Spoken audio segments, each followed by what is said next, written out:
When Jessie walked into my office, she wasn't crying, but her eyes were red and heavy. She clutched a crumpled lottery ticket in her hand, gripping it like it might either save her or burn her. "I don't even know where to start," she began. 5 years together, and I thought we had everything figured out. John was my rock, the kind of man who always made sure we were okay, no matter what. She paused, looking at the ticket. "Then we bought this stupid thing. Just for fun, you know. It wasn't supposed to mean anything. And at first, it didn't. We won $50 that first time, laughed about it, and used it to buy groceries. But something changed in him after that. It was like he'd tasted something he couldn't forget. He started buying more tickets, little ones, nothing too crazy. I thought, fine, let him have his fun. Except, it stopped being fun." She shifted in her seat, her voice tightening.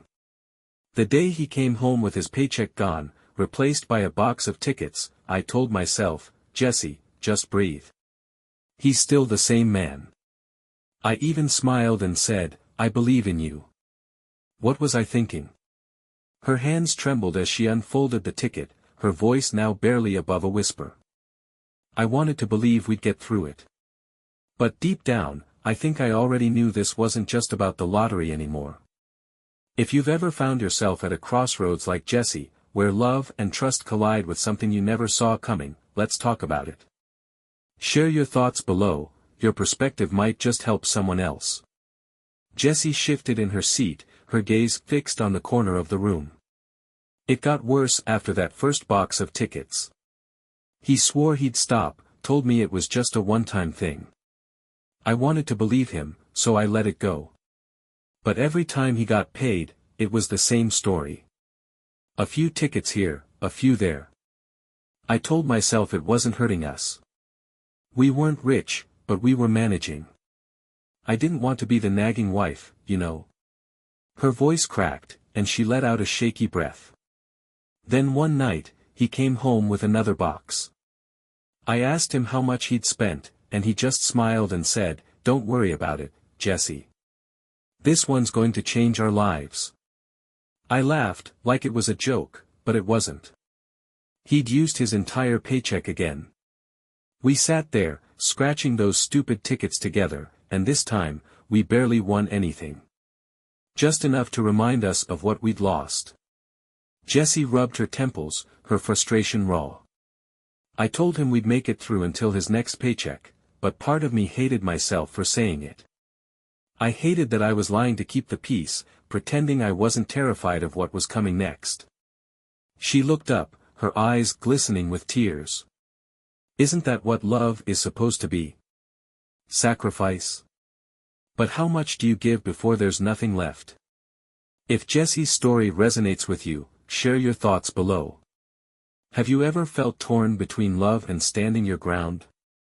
Your words could mean the world to someone going through the same. Jessie sat forward, gripping the edge of the chair as if steadying herself for what came next. The next day, he came home with another box of tickets. This time, it was even bigger. I froze when I saw it. I asked him where he'd gotten the money, and he shrugged like it didn't matter. Then he said, "I borrowed it. Just $5,000 from Mark next door. Don't worry, we'll win it all back and more." Her voice grew sharp, filled with disbelief. Borrowed? From Mark?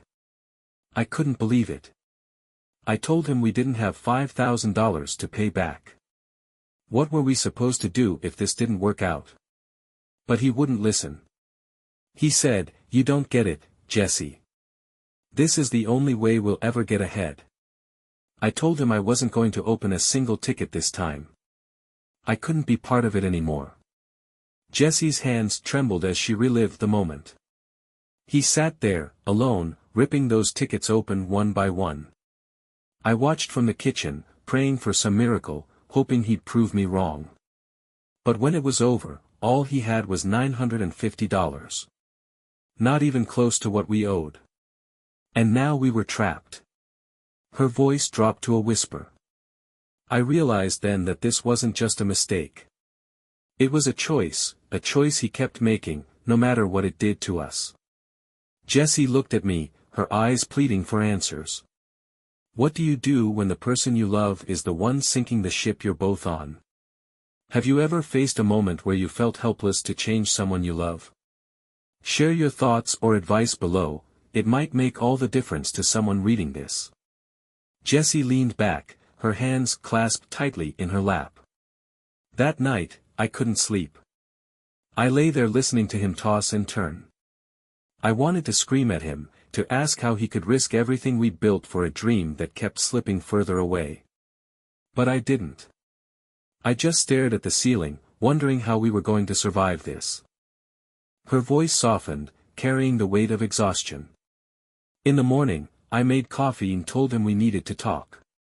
I thought maybe if I could explain how scared I was, how much this was hurting us, he'd finally see what he was doing. But when I sat down, he wouldn't even look at me. He just muttered something about needing to make a plan to pay Mark back. That's when it hit me. He wasn't hearing me anymore. It didn't matter what I said, his mind was somewhere else, chasing that impossible win. She paused, her fingers tightening around her coffee cup. I told him I couldn't do this alone. I needed him to choose, me and our son or this obsession. And do you know what he said? He said, I'm doing this for us. For us. As if gambling away our future was somehow an act of love. Her eyes filled with tears she refused to let fall. I walked away from that conversation feeling emptier than I ever had before. For the first time, I didn't know if we could come back from this.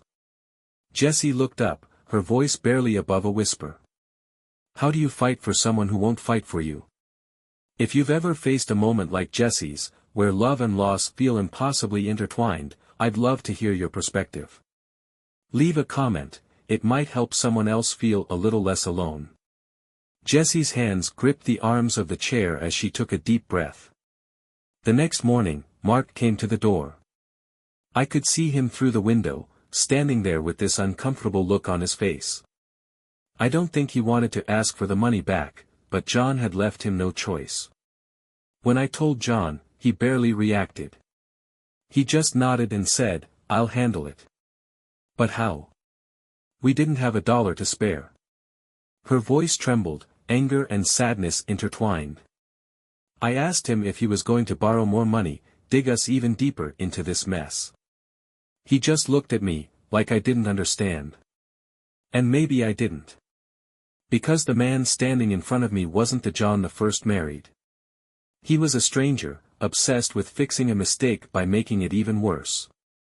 Jessie shook her head, her frustration spilling out. I told him I couldn't keep living like this. I couldn't keep pretending everything would magically work out. But instead of talking, instead of even looking at me, he walked out the door. He just left. No explanation, no plan. Nothing. Her voice dropped to a whisper. I stood there for what felt like hours, staring at that door, wondering if he'd come back. When he finally did, he didn't bring answers. Just more silence. She glanced at me, her eyes heavy with pain. How do you save someone who doesn't want to be saved? Have you ever been in a situation where love and frustration collided so deeply? I'd love to hear your thoughts, drop a comment and let's keep this conversation going.